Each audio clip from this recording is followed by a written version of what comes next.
하나님의 말씀 함께 살펴보겠습니다. 열왕기상 19장 1절에서부터 8절까지 말씀입니다.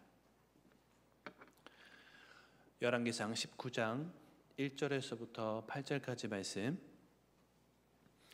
이 말씀을 저와 함께 한 절씩 교독하기를 원합니다. 제가 먼저 읽겠습니다. 아합이 엘리야가 행한 모든 일과 그가 어떻게 모든 선지자를 칼로 죽였는지를 이세벨에게 말하니 이세벨이 사신을 엘리야에게 보내어 이르되 내가 내일 이맘때에는 반드시 내 생명을 저 사람들 중 한 사람의 생명과 같게 하리라. 그렇게 하지 아니하면 신들이 내게 벌 위에 벌을 내림이 마땅하니라 한지라. 그가 이 형편을 보고 일어나 자기의 생명을 위해 도망하여 유다에 속한 브에세바에 이르러 자기의 사환을 그곳에 머물게 하고 자기 자신은 광야로 들어가 해루길쯤 가서 한 로뎀나무 아래에 앉아서 자기가 죽기를 원하여 이르되 여호와여 넉넉하오니 지금 내 생명을 거두시옵소서. 나는 내 조상들보다 낫지 못하니이다 하고 로뎀나무 아래에 누워 자더니 천사가 그를 어루만지며 그에게 이르되 일어나서 먹으라 하는지라. 본즉 머리맡에 숯불에 구운 떡과 한 병 물이 있더라. 이에 먹고 마시고 다시 누웠더니 여호와의 천사가 또다시 와서 어루만지며 이르되 일어나 먹으라. 내가 갈 길을 다 가지 못할까 하노라 하는지라. 이에 일어나 먹고 마시고 그 음식물의 힘을 의지하여 40주 40야를 가서 하나님의 산 호렙에 이르니라. 아멘. 사랑하는 성도 여러분, 저희가 이제 숨가빴던 7월 8월 여름 사역이 막바지에 이르렀습니다. 이 기간 동안에 우리 함께 영상을 보셨던 것처럼 성경학교와 수련회, 또 국내 농어촌 선교, 비전 트립, 그리고 두만강 프로젝트 등 여러 가지 사역을 진행했고, 실제 그 자리에서 섬기셨든지 또 헌신하셨든지 또 부득이한 사정으로 함께하지 못했지만 기도와 또 헌금으로 헌신하신 분들이 계신 줄로 압니다. 이 치열한 사역의 여정을 지나오면 새로운 힘과 새로운 소망과 또 새로운 비전을 얻기도 하지만 어떤 분들은 지친다, 조금 쉬고 싶다, 이러한 마음이 드실 수도 있을 것 같습니다. 이 시점에서 그래서 우리에게 필요한 것은 회복입니다. 이 회복의 역사는 여름 사역의 끝자락에서만 필요한 것이 아니고 우리의 전 믿음의 여정과 신앙 생활에서 꼭 필요한 요소이죠. 회복 말입니다. 신앙은 한마디로 회복의 여정입니다. 하나님과의 관계가 회복이 되고 이웃과의 관계가 회복이 되고 내 영적인 것도 회복이 되고 내 자신과의 관계도 회복이 되고 이 온전한 믿음의 여정을 걸어가기 위해서 필요한 것은 바로 회복입니다. 회복은 어느 누구에게나 임해야 되는 역사인데 오늘 본문 속의 엘리야 선지자의 여정을 살펴보면 우리에게 회복을 위해서 필요한 요소가 무엇이 있는가를 살펴볼 수 있게 됩니다. 저와 함께 이 말씀을 살펴보면서 지금 어떤 영적 상태에 있든지 간에 저와 여러분에게 풍성한 회복의 은혜가 임하게 되기를 주님의 이름으로 축복합니다. 먼저 본문의 배경을 함께 살펴보기를 원합니다. 오늘 본문에 기록된 열왕기상 19장 이전에는 선지자 엘리야가 하나님의 이름으로 홀로 바알 선지자, 이방 선지자들과 갈멜산 전투를 한 장면이 기록이 되어 있습니다. 엘리야 선지자는 우상이 가득한 시대 속에서 여호와 하나님만이 참 하나님이심을 선포하는 사명을 가지고 여러 가지 영적 전투를 벌였는데 이 사명을 감당하는 과정에서 갈멜산 전투가 이루어졌습니다. 그가 기도하자 하나님의 불이 내려오는 역사적인 순간을 경험하고 승리를 이루었던 것이죠.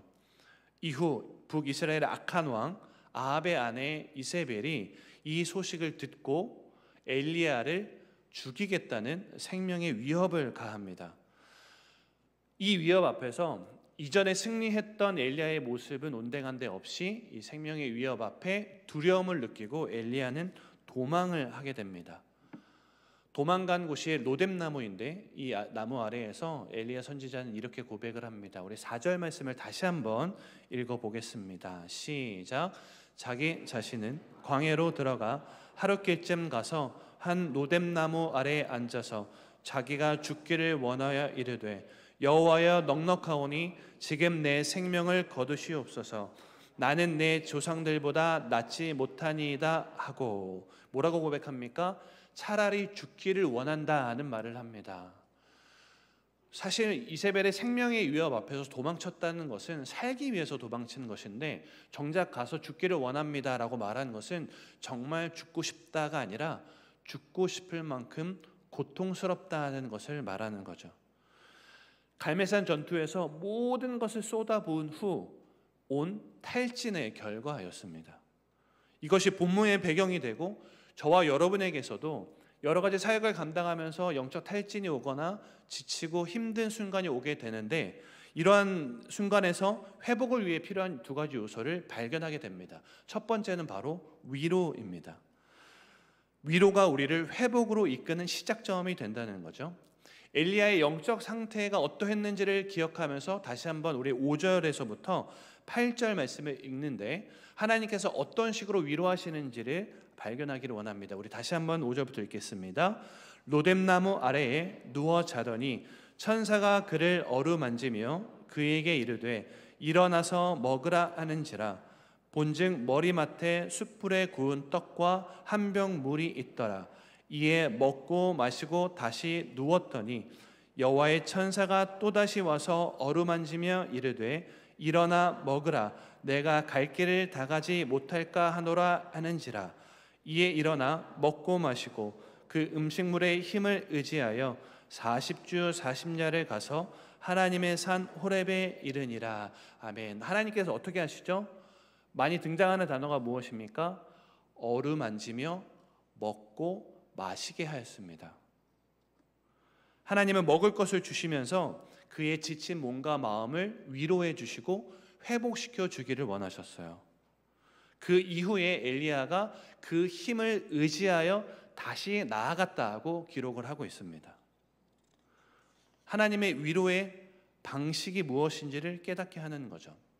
무엇을 깨닫게 합니까?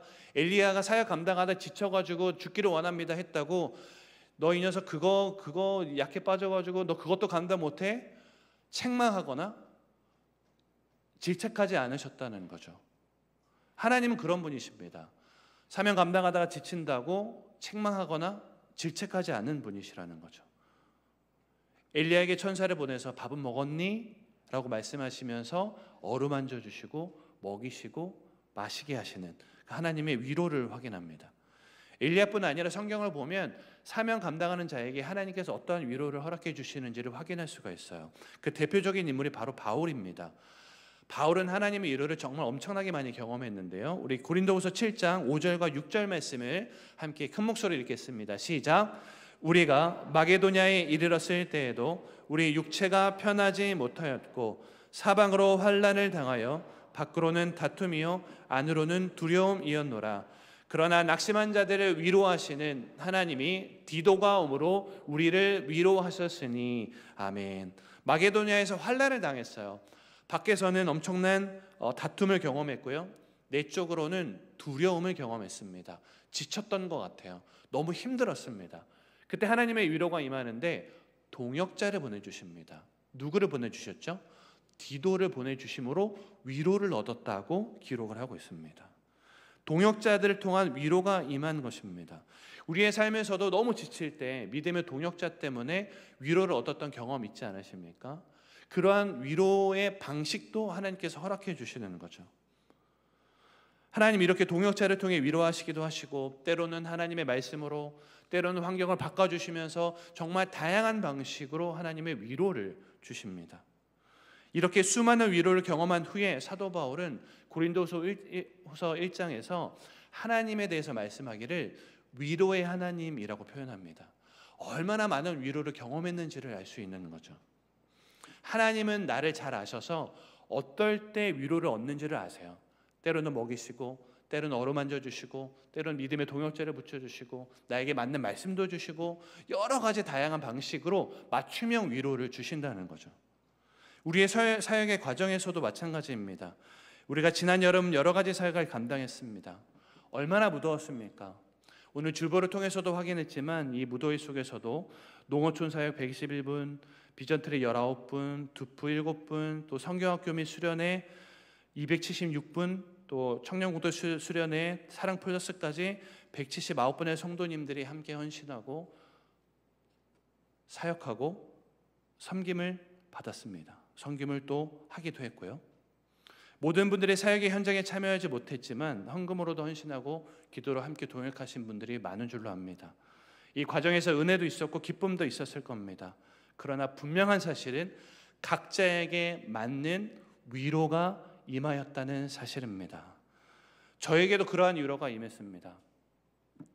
아까 영상 보시면서 내가 그랬지 하셨을 텐데, 저도 내가 그런 사역을 섬겼지 떠오르는 장면이 있었어요. 저는 이제 국내 농어촌 선교에서 안동지역 연합 선교학교를 섬겼습니다. 근데 모든 교회가 스스로 주일학교 이제 선교학교를 할 수 있는 건 아니잖아요. 주일학교 어떤 학생은 5명만 있는 교회도 있고 10명만 있는 교회도 있고 자체적으로 하기 힘드니까 그 아이들을 모아서 어떤 교회가 주체가 되어서 연합 선교학교를 진행한 겁니다. 그래서 제가 거기에서 첫째 날, 둘째 날 저녁 부흥회 말씀 강사로 섬겼어요. 또 기도회도 인도를 했습니다. 분명 저에게도 쉽지 않은 시간이었습니다. 처음 보는 아이들과 저를 알지도 못하는 아이들 앞에다 두고 막 설교를 하고 이러는 것이 저에게도 참 큰 부담이었습니다. 근데 그 말씀을 전하고 난 다음에 하나님께서 저에게 맞는 맞춤형 위로를 주시더라고요. 그 위로는 이것이었습니다. 우리 사진을 한번 보시면은, 이 사진은 이름도 기억해요. 라헬이라는 친구인데요. 그 왼쪽이 첫째 날, 오른쪽이 둘째 날 말씀이에요. 근데 제가 이 필기를 보고 너무 깜짝 놀랐어요. 왜 깜짝 놀랐냐 하면, 이 초등학교 아이가 제 설교를 한 35분, 40분 했거든요. 이 설교를 막 적은 것 자체도 놀라웠지만 저 내용이 너무 놀라웠어요. 저 내용만 보면 제가 쓴 설교 아웃라인이라고 해도 전혀 손색이 없었습니다. 제가 설교한 내용을 100% 이해해서 그 자리에서 그대로 쓴 거예요. 왼쪽에 저 첫 번째 필기를 끝나자마자 저한테 전해주더라고요. 그리고 둘째 날에 저 필기를 저한테 전해주는 거예요. 저 이걸 보는데 너무 완벽했어요. 여러분, 설교자에게 가장 큰 위로가 뭔지 아십니까? 저를 통해 선포된 말씀을 여러분들이 100% 이해하는 거예요. 낙심은 뭔지 아십니까? 저 오늘 나서서 오늘 무슨 설교를 들으셨어요? 했는데 제목이 뭐였지? 엘리야인데 그냥 이렇게 그치는 게 너무 큰 낙심이거든요. 근데 완벽하게 목사님이 이렇게 해서 위로가 필요했고 이렇게 정확하게 이해하면 저에게 얼마나 큰 위로가 되는지 몰라요. 그리고 오른쪽에 중하단 보이세요? 뭐라고 써져 있죠? 목사님 최고. 너무 큰 위로가, 모든 피로가, 둘째 날에 저걸 보고 모든 피로가, 모든 지침이, 모든 부담감이 이제 다 사라졌던 그 기억이 있었습니다. 하나님은 저를 너무 잘 아셔서 설교자에게 필요한 위로가 이거지? 라고 하시면서 라헬이라는 친구에게 통해서 이런 위로를 주시더라고요. 그리고 저는 알고 있습니다. 이 시간에 다 시간상 나눌 수는 없지만 제가 여러 성도님들에게 들었어요. 하나님, 저 이런 위로를 받았어요. 하나님께서 이런 은혜를 주셔서 이런 위로를 받았습니다 라고 정말 많은 분들에게 그런 은혜의 간증을 들었습니다. 여러분, 하나님께서는 사명 감당하는 자에게 힘든 순간만을 허락하지 않으십니다. 이 모양 저 모양으로 나에게 맞는 맞춤형 위로를 주시는 분이심을 믿으시기를 주님의 이름으로 축복합니다. 앞으로도 우리 성도님들이 여러 가지 사명을 감당하실 텐데요, 하나님의 위로가 언제나 충만하기를 주님의 이름으로 축원드리겠습니다. 진정한 회복을 위해 필요한 첫 번째 요소가 위로라면 두 번째 요소는 사명입니다. 하나님은 엘리야를 먹이시고 만지시고 하신 다음에 무슨 일을 행하셨는지를 우리는 주목해야 됩니다. 우리 오늘 읽지는 않았지만 열왕기상 19장 9절과 13절 말씀을 함께 읽도록 하겠습니다. 시작. 엘리야가 그곳 굴에 들어가 거기서 머물더니 여호와의 말씀이 그에게 임하여 이르시되 엘리야야, 내가 어찌하여 여기 있느냐? 엘리야가 13절에 엘리야가 듣고 겉옷으로 얼굴을 가리고 나가 굴 어귀에 섬에 소리가 그에게 임하여 이르시되 엘리야야, 내가 어찌하여 여기 있느냐?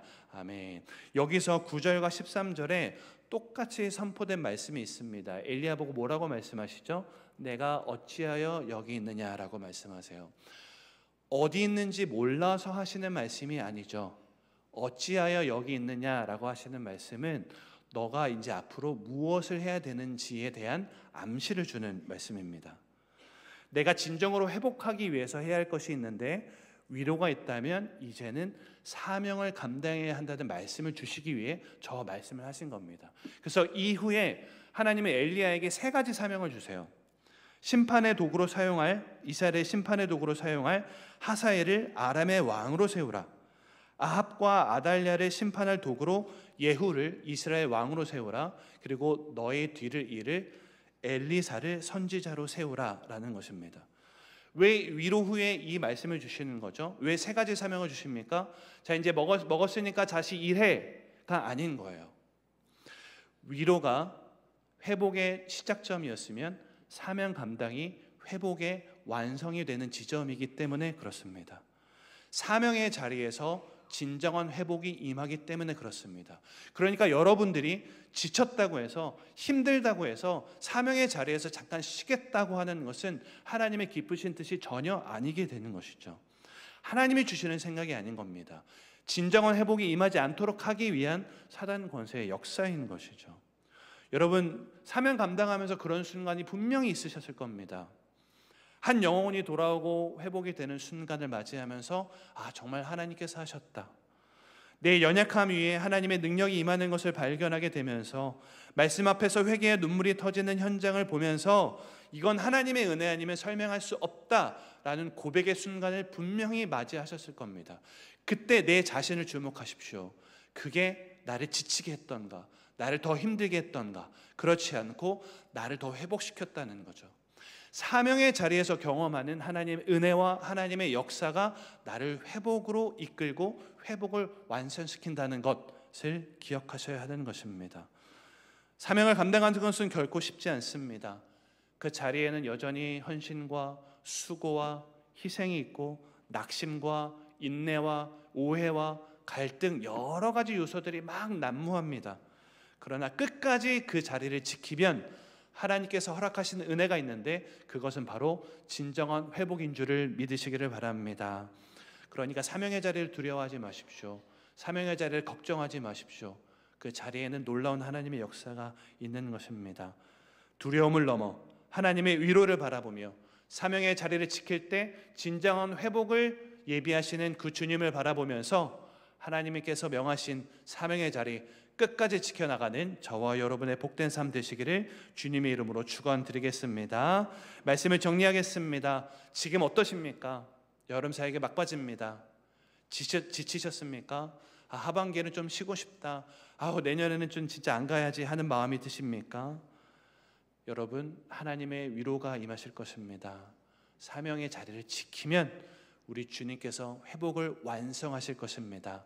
하나님의 은혜를 더 부음받으면서 새로운 사명을 발견하면서 새로운 비전을 발견하면서 내년에도 뜨거운 여름뿐만이 아니라 이후에도 사명의 자리 넉넉히 감당하게 되시기를 주님의 이름으로 간절히 축원드리겠습니다.